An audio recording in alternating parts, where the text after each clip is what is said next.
অর্থাৎ public private যদি আমরা অ্যাপ্লাই করি, আমাদের সরকার যদি অ্যাপ্লাইদের যে বর্তমান এই খাতগুলোতে স্যার যে সরকার কর্তৃক যে সম্পূর্ণ বিনিয়োগটা প্রয়োজন ছিল সেটা প্রয়োজনই পড়বে না। অর্থাৎ আমাদের রাজস্বের মধ্যে হাতে দিতে হবে না, কিন্তু সামগ্রিকভাবে আমাদের এই প্রযুক্তিগুলো চলে যাবে, অর্থাৎ পিপিপি এর মাধ্যমে পাবলিক প্রাইভেট পার্টনারশিপ। এটা সম্পর্কে আমি একটু বলি।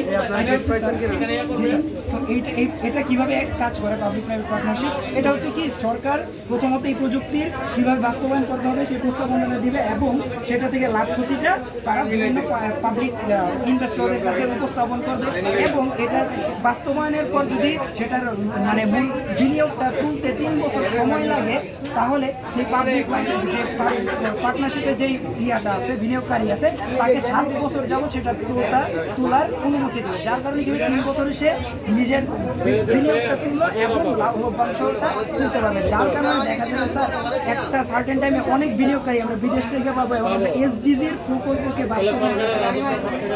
জি জি, এছাড়াও আমরা